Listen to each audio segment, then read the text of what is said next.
Hello, hello, hello.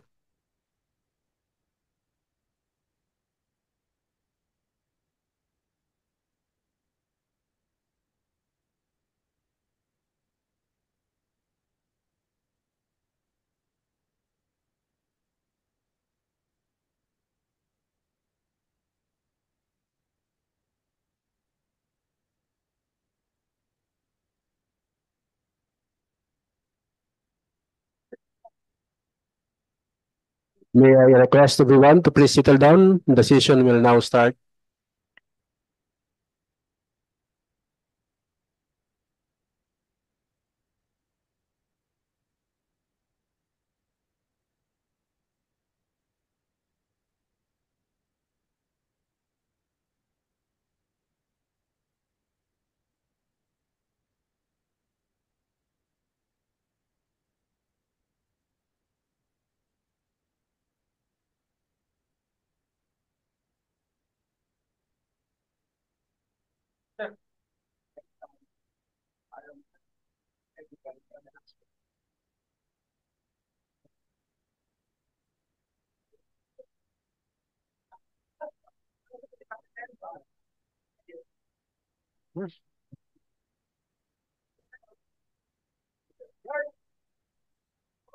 Sige.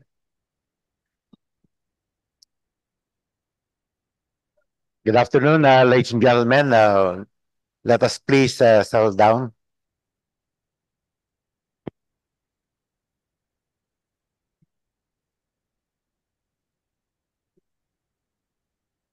Ah, wala.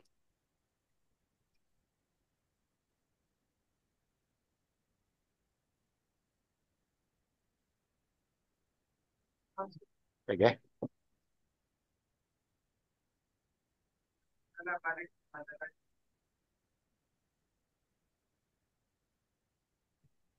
Yeah.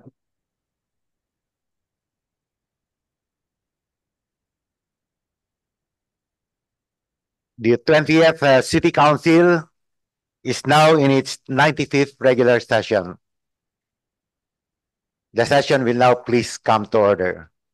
May I invite everyone to please rise for the invocation to be led by the Honorable Councilor Christian Rustico Atchas. It will be followed by the singing of the national anthem and the Cagayan de Oro March.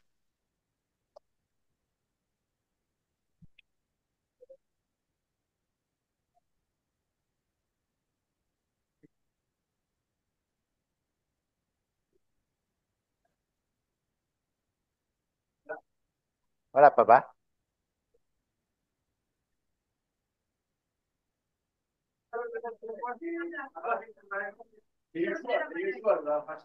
Sige, may we request the Honorable George Gocking to lead us the invocation? Ay, okay.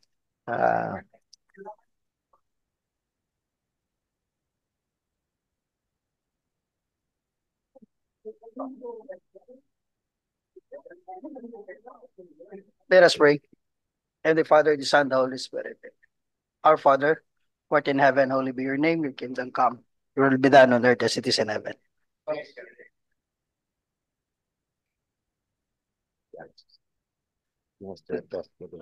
From evil, amen. And the Father, the Son, the Holy Spirit. Thank you.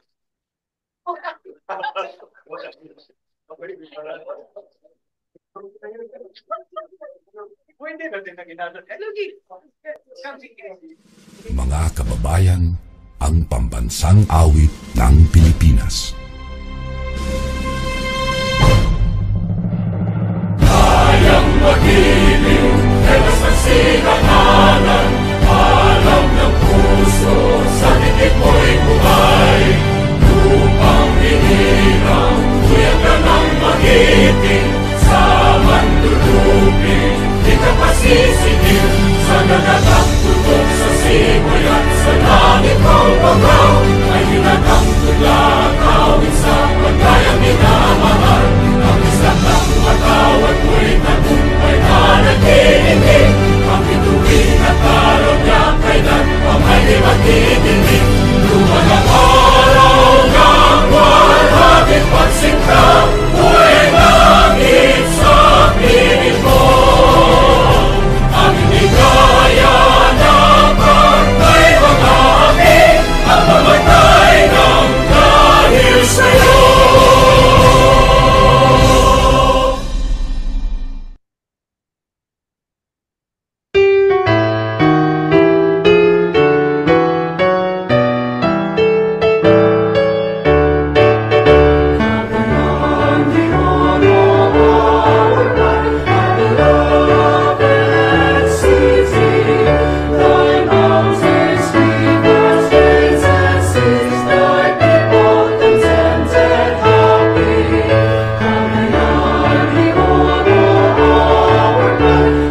So again, to everyone, good afternoon.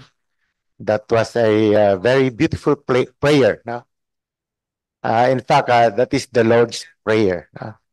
So in itself, it is already complete.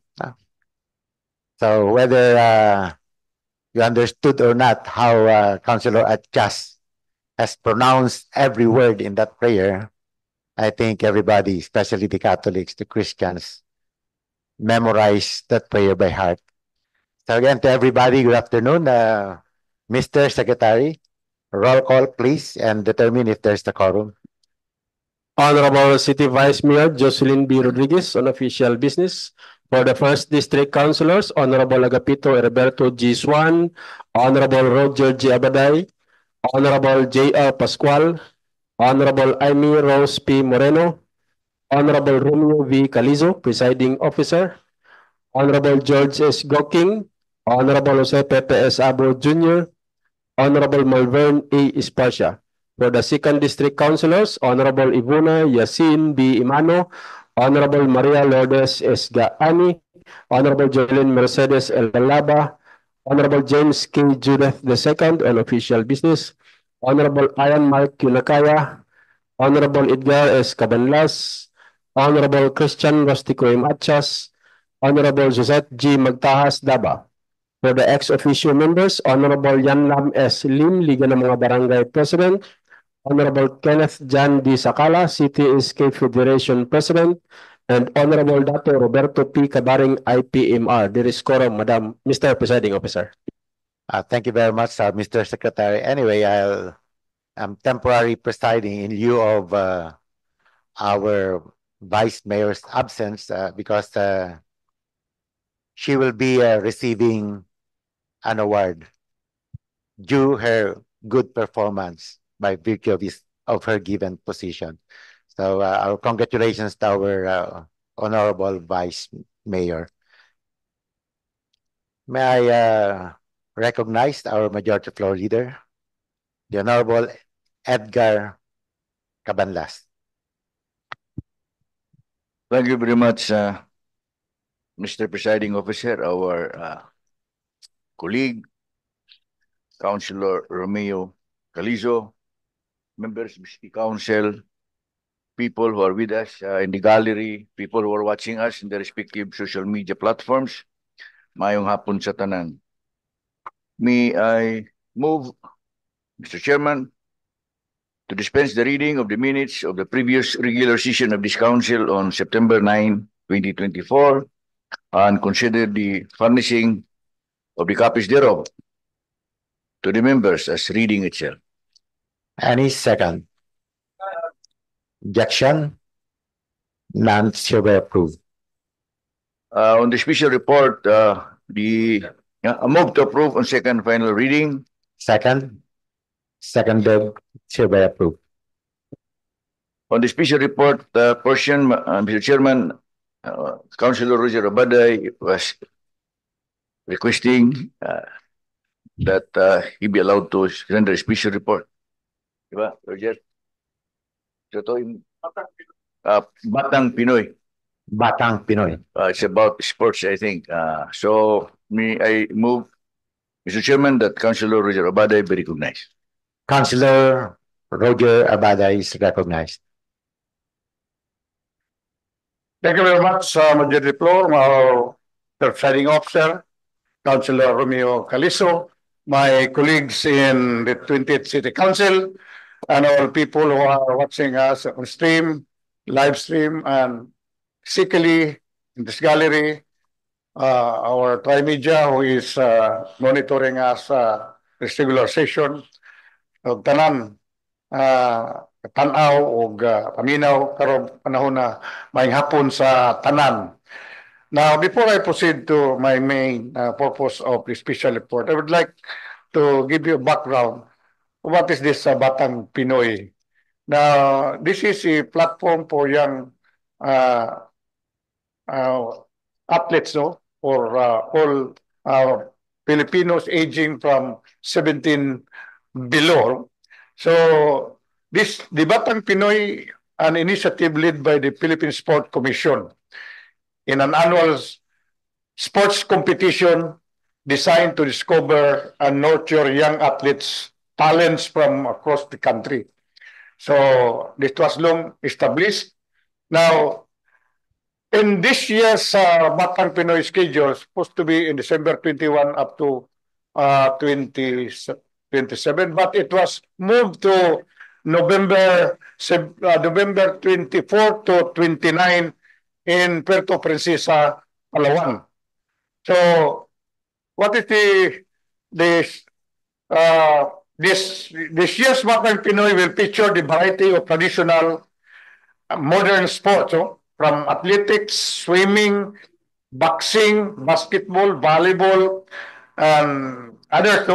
Now, these events will reflect the diversity of sport interests among today's youth, providing athletes with opportunity to compete in disciplines where they excel. So, who are entitled to participate on this events, in the scheduled events. Now, all organization, sports organization, clubs, and mga schools and other clubs, but they are supposed to be endorsed officially by the local government units. So, our Cagayanon athletes have historically been strong competitors in the events and all events which I have mentioned. Now, it needs government support. Now, what is in the last meeting as a Committee on Sports and Youth Development, together with my chairman, Councilor Kenneth Sakala, we invited different clubs and organizations sa Karate do lang, and they present their sentiments during our committee meeting. So, now, we invited also the sports manager, Miss Wabi, o guban pa mga department, the budget. Now, according to the sports manager, we limit the number of participants to compete this national competition. Now, sa basketball lang, tulo ra atong ipadala. Kanang 3-on-3, tulo lang. The other 3 or 4 or 5 lang ka athletes nga ipadala nato for this national events, for the reason that kulang kayo o wala tayo budget daw. Wala budget ang atong syudad. So, sa Karate do lang, ang ilang sentiments, upat ra ka players ang ilang masuportahan sa atong syudad sa Cagayan de Oro. So, upat ka players. Now, the requirements, the guidelines that every events, doon na mga coaches. Without the coach, labi na sa Karate do, kung upat sab ka coach kay magdungan sila sa kaning event. So, no coach, ang policy is no coach, no competition. You cannot compete. So, pwede man mauban ang coach makauban pero walay budget. So, di gyapon kung dili mo kauban ng coach na dili sa makaduwa ang atong mga athletes. The same true with other events. So, according to the group, atong ipang-ibitar nga mo compete unta, nana sila ready lined up for Karate do alone. There are 19 ang competitors, excluding pa na sa mga coaches. So, now, usawa man nato, what is the use of our promoting sports development for youth, our preparation for the youth. So, muna nga, we decided the committee, we decided that on the offshoot of our meeting, we decided that anugon kayo nga mga frustrated ang atong mga athlete din sa Cagayan de Oro nga daghan ra gadalar ba sila og mga medalya unta kay every competition natay medal, so we have already produced so much successful athletes, so naibaw na nato na. So ang aming prayer, what is my prayer here is that in order to support this coming athletes for the Batang Pinoy, the coming November 21 to 29, that we are asking for a budget for this. Tunta nga ang atong chief executive ready man siya mo support. So by the form of resolution in the proper time, a resolution requesting the Honorable City Mayor to appropriate such amount for the support of our athletes, not only Karate Do, but all athletes that will compete for this coming Karate Do Batang Pinoy competition, Puerto Princesa, Palawan. This joint resolution with the chairman of sports in Sports and Youth Development Committee, this has been really discussed, approved during our committee meeting last week, Mr. Chair and my colleagues. So in the proper time, Mr. Chair, I pray for the inclusion of this resolution because this is urgent. The deadline for submission of athlete is last July 15, so we are too late, but at least we can fast track with the sending of our athletes to participate in this coming competition. Thank you very much. Thank you very much, Honorable Roger Bade. Any reaction to the report? Can I first acknowledge the Honorable Amy Moreno? Ladies first, Majority Floor Leader. Thank you, Honorable Romeo Calizo. Maayong hapon, and sa akong mga kauban, maayong hapon. Just a rejoinder, Mr. Chair, no, kay Batang Pinoy last year, I was able to talk to several coaches. And of course, coaches talk to one another. And he had mentioned na naulo siya kay coming from a highly urbanized city, gamay ra daw kaayo ang budget na gihatag sa ato ang mga athletes, no? Apil ang mga coaches. And he was actually asking if pwede na madugangan labi na ang per day nila na allowance. And apart from that, Mr. Chair, 8 months later, wala pa nila nadawat ang ilang allowance na supposedly unta mahatag before their departure. So maybe we can add that to the concerns of our athletes, Mr. Chair. Thank you. Yes. Thank you very much, Councilor Amy Moreno. The Majority Floor Leader, the Honorable Edgar Cabanlas, recognized. Thank you very much, Mr. Chairman. I think the resolution is not proper. The parties concerned should go directly to the mayor. Or the committee itself can go to the mayor and request for that funding. We not know what's the reason for I do not know whether it's true or not. And to assume that it is true, then we have not given the mayor, the office of the mayor, a chance to explain. So they have to talk to the mayor first, not a resolution coming from the city council, because that would be trespassing on the prerogatives of the city mayor. We do not know yet what happened, except the report of that we have not talked to the mayor. And it would seem that we are blaming the mayor. So, for proper courtesy, may I request that this be the committee chairman, Councilor Sakala, and Councilor Roger, so go to the mayor and trace out. That is my position, Mr. Chairman. Okay, yes, Councilor Abada is recognized. I submit with the wisdom of the majority floor.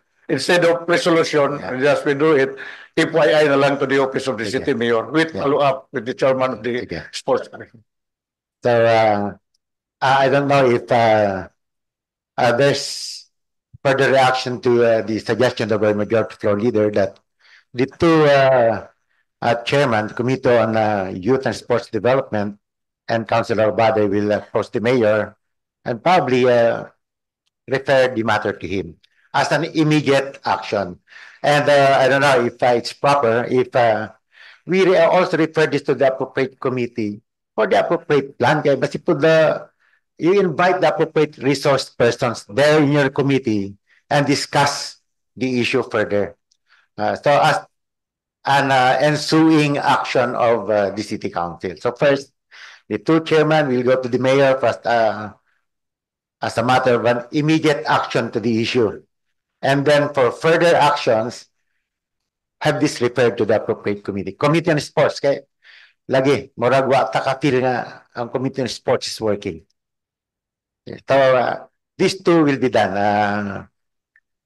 So, if there's no objection to the proposal, thank you very much to the special reporter, the Honorable Abaday. We hope that this matter will be taken action very appropriately. So let's move on to the matters of the day. Thank you very much, Mr. Chairman. So we are done with our special report. So we proceed to our business of the day. Item number 1, proposed resolution number 2024-836, returning to the Barangay Council of Barangay 22, the city, its ordinance 002-2024, series of 2024, covering its supplemental budget number 1 for CY 2024 with an estimated income of 96,935 pesos, with information that said ordinance is operative in its entirety. May I request Councilor Yan Lam Lim be recognized? Councilor Alam Lim is recognized. Mr. Chair, may hapon sa tanan.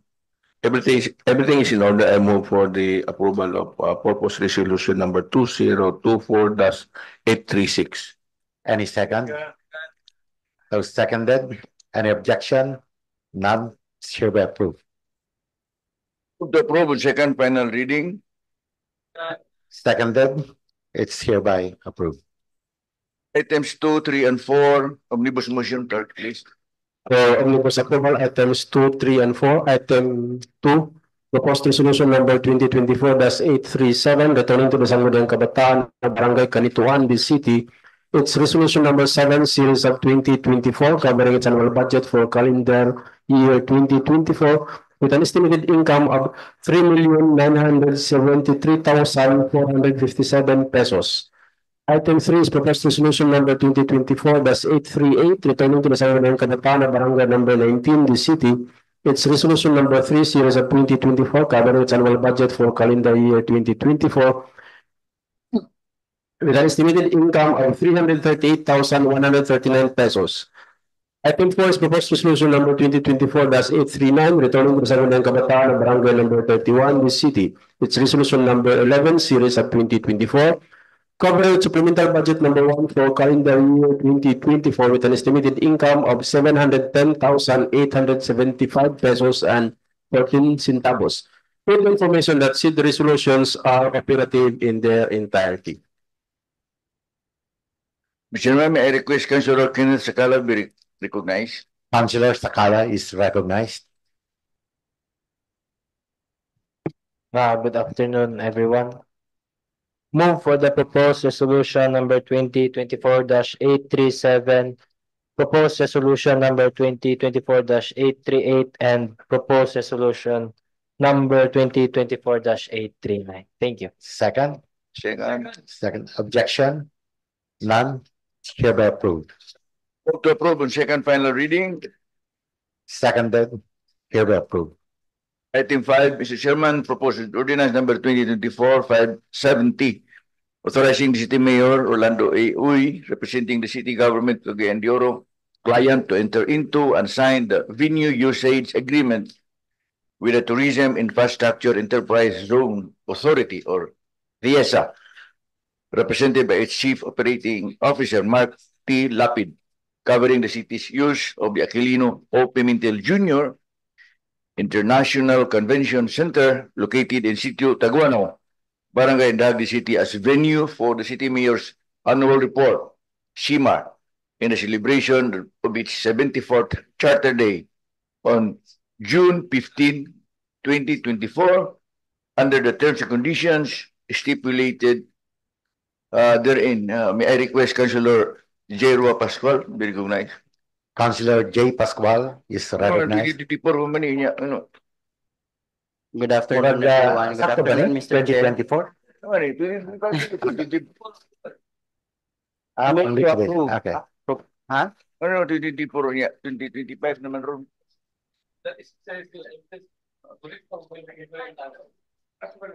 Ay, typo lang siguro. 2025 din. 2025, yes. Can we have the explanation? Is it really 24 or 25?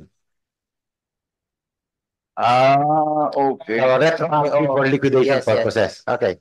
Yes. Okay. So, Move to 2024 ni, Mr. Chair, proposed ordinance number 2024-570. Any second? second, Objection? Reaction? None? Hereby approved. vote to approve on second final reading. Second? Seconded? Approved. Item 6, proposed ordinance number 2024-571. Approving the application of Mr. Rodrigo G. Go, President of Lumbia Octagon Sports Arena, for a special permit to hold a cockfight dubbed as an invitational pangmasang 4 wins on September 18, 2024, the Sid Arena, Barangay Lumbia, the city, on the occasion of the celebration of the 70th Lumbia Barangay Day. Councilor Roger Abada is, Mr. Chairman, be recognized.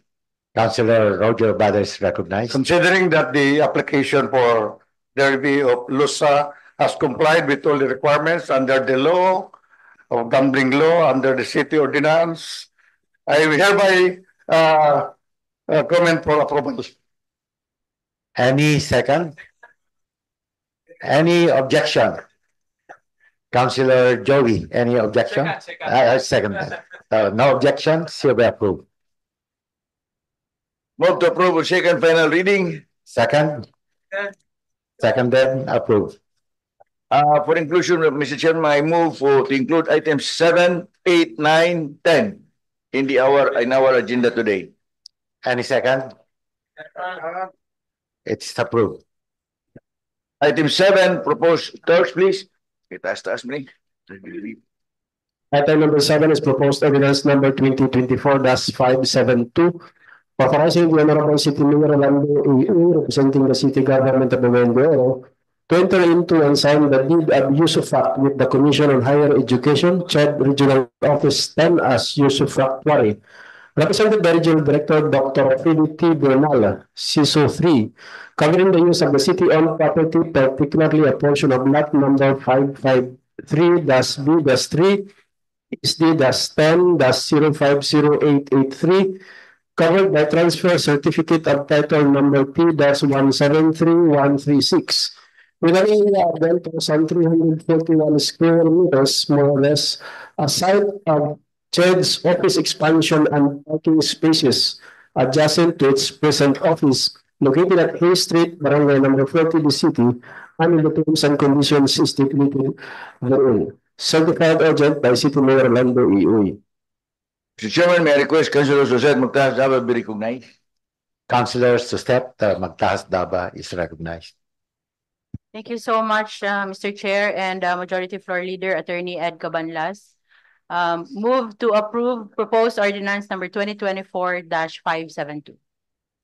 Any second? Objection? None? It is approved. Item 8. Move to approve on second final reading. Any second? It is hereby approved. Dili kay budget mo good. Item 8. Move, Mr. Chairman, proposed ordinance number 2024-573, approving the annual budgets of the general fund with an estimated income of 7,636,440,900 971 pesos. Ano, the special account, local economic enterprises, utilities with an estimated income of 1,213,559,029 pesos, both of CY 2025, to respectively finance estimated various expenditures of the same amounts for CY 2025. May I request Councilor Yan Lam Lim be recognized. Councilor Yan Lam Lim is recognized. Hapit na maayan. Mr. Chair, everything is in order. I move for the approval proposed ordinance number 2024-573. Second, Any second? with the same number of How many abstained? 5. So 5 abstention. The same number and, of abstention. The rest seconded the motion for approval. Yes, manifestation coming from Councilor Amy Moreno. Thank you, Mr. Chair. I would just like to manifest, Mr. Chair, no. September 9, we were given the physical book, blue book. It contains 655 pages of the executive budget. That is September 9. September 13, we already did our budget hearing. So that is 3 days for us councilors to study the said blue book. Now, may I just read the definition of budget from the Department of Budget and Management? Short definition. In general, a government budget is the financial plan of a government for a given period, as usually for a fiscal year, which shows what its resources are and how they will be generated and used over the fiscal period. The budget is the government's key instrument for promoting its socio-economic objectives. Now, Mr. Chair, para sa ako as I was reading, no, it turns out that the budget is the most important, the single most important piece of document in the government at all levels, including the national and the local. And I believe, Mr. Chair, that this is my first term as a councilor, and I had never experienced the same procedure of budget hearing, even the budget hearing that you had conducted, gone through at the 19th City Council, Mr. Chair. And to fiscalize, to understand and learn the budget is the sworn duty of the legislature.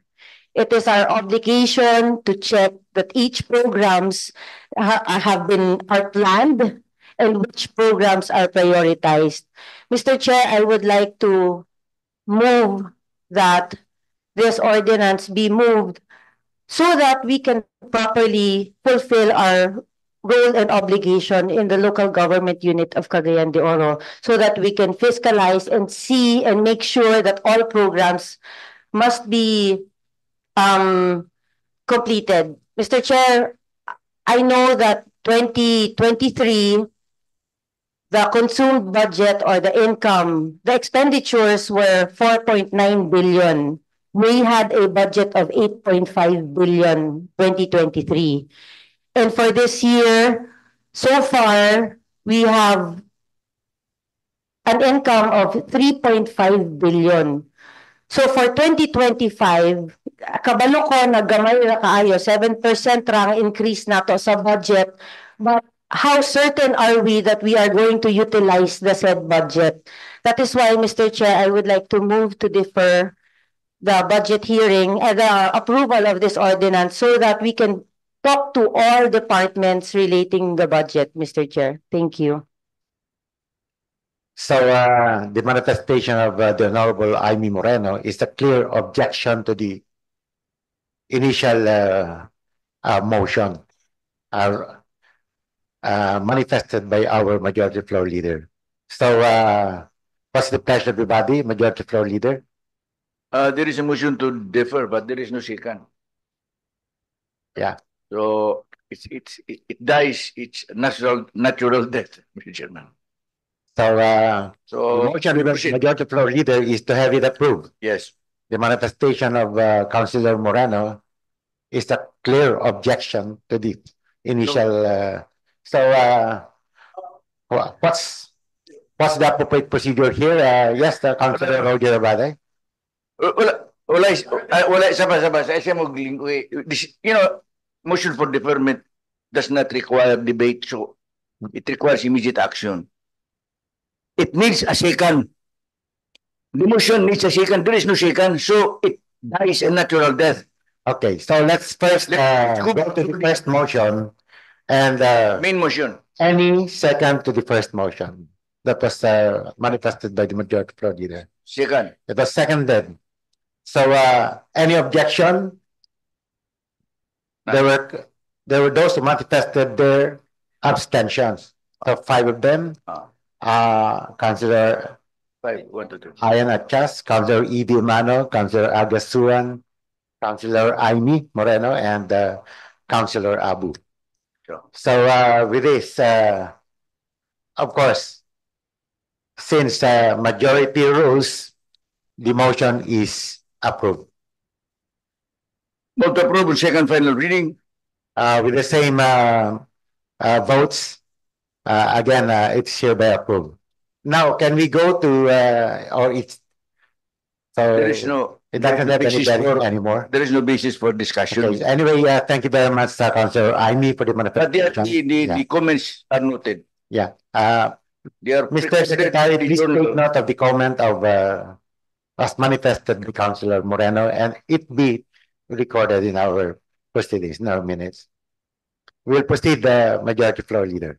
Item 9, proposed ordinance number 2022-574, authorizing the city mayor Rolando A. Oy, representing the city government of Cagayan de Oro, to enter into and sign the memorandum of agreement with the Green Vast Communications and Pilgrim Christian College, covering the partnership of the parties in implementation of the relevant industry skills scholarship program under the terms and conditions stipulated therein. May I move for the approval of this ordinance? Mr. Chair. Any second? Objection? None? It is approved. Vote to approve on second final reading. Second? Seconded, approved. Item 10, proposed ordinance number 2022-575, authorizing the city mayor Rolando A. Oy, representing the city government of Cagayan de Oro, to enter into and sign the memorandum of agreement with the Department of Agriculture, represented by Senior Undersecretary Domingo P. Panganiban, covering the partnership of the parties in line with the implementation of the Philippine Rural Development Project, scale up under the terms and conditions stipulated therein, subject to the review of the city legal office. May I request Councilor Chirwa Pascual be recognized? Councilor J. Roa Pascual is recognized. Good afternoon, everyone. Move to approve proposed ordinance number 2022-575. Second? Second objection? None? Approved. Oh, okay. Manifestation coming from Councilor Achas. Thank you, Presiding Officer. Presiding Officer, I would like to ask a question.